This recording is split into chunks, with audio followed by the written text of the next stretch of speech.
Awal kemerdekaan Indonesia. Periode tahun 1945 sampai tahun 1950 tidak lama setelah Jepang menyerah tanpa syarat kepada sekutu, pemerintah militer Jepang membubarkan peta dan Gyugun, sedangkan polisi tetap bertugas, termasuk waktu Soekarno-Hatta memproklamasikan kemerdekaan Indonesia pada tanggal 17 Agustus tahun 1945. Secara resmi kepolisian menjadi Kepolisian Indonesia yang Merdeka.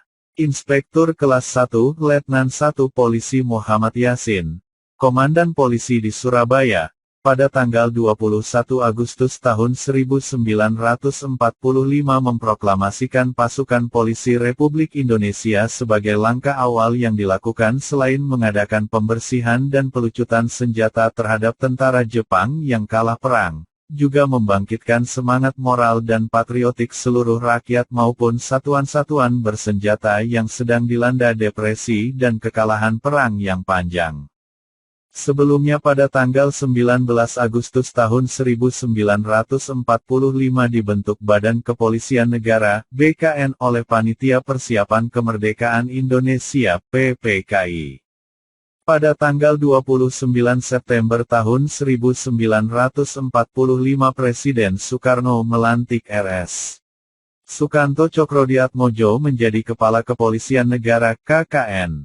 Pada awalnya kepolisian berada dalam lingkungan Kementerian Dalam Negeri dengan nama Jawatan Kepolisian Negara yang hanya bertanggung jawab masalah administrasi, sedangkan masalah operasional bertanggung jawab kepada Jaksa Agung. Kemudian mulai tanggal 1 Juli tahun 1946 dengan penetapan pemerintah tahun 1946 No. 11 SD, Jawatan Kepolisian Negara yang bertanggung jawab langsung kepada Perdana Menteri. Tanggal 1 Juli inilah yang setiap tahun diperingati sebagai Hari Bayangkara hingga saat ini. Sebagai bangsa dan negara yang berjuang mempertahankan kemerdekaan maka Polri di samping bertugas sebagai penegak hukum juga ikut bertempur di seluruh wilayah RI. Polri menyatakan dirinya, kombatan, yang tidak tunduk pada Konvensi Jenewa. Polisi istimewa diganti menjadi Mobile Brigade, sebagai kesatuan khusus untuk perjuangan bersenjata, seperti dikenal dalam pertempuran tanggal 10 November di Surabaya, di front Sumatera Utara, Sumatera Barat, penumpasan pemberontakan PKI di Madiun, dan lain-lain. Pada masa Kabinet Presidensial, pada tanggal 4 Februari tahun 1948 dikeluarkan TEP Pemerintah No. 1/1948 yang menetapkan bahwa Polri dipimpin langsung oleh Presiden, Wakil Presiden dalam kedudukan sebagai Perdana Menteri, Wakil Perdana Menteri. Pada masa revolusi fisik, Kapolri Jenderal Polisi R.S. Sukanto telah mulai menata organisasi kepolisian di seluruh wilayah RI. Pada pemerintahan darurat RI PDRI, yang diketuai Mer.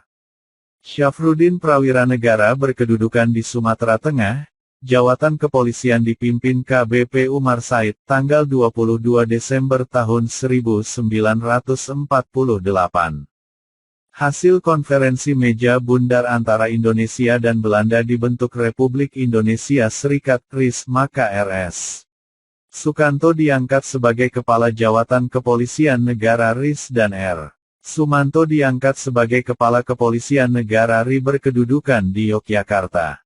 Dengan Kepres RIS nomor 22 tahun 1950 dinyatakan bahwa Jawatan Kepolisian RIS dalam kebijaksanaan politik polisional berada di bawah Perdana Menteri dengan perantaraan Jaksa Agung, sedangkan dalam hal administrasi pembinaan, dipertanggungjawabkan pada Menteri Dalam Negeri.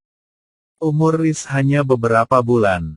Sebelum dibentuk Negara Kesatuan RI pada tanggal 17 Agustus tahun 1950, pada tanggal 7 Juni tahun 1950 dengan TEP Presiden RIS nomor 150, organisasi-organisasi kepolisian negara-negara bagian disatukan dalam Jawatan Kepolisian Indonesia. Dalam peleburan tersebut disadari adanya kepolisian negara yang dipimpin secara sentral, baik di bidang kebijaksanaan siasat kepolisian maupun administratif, organisatoris.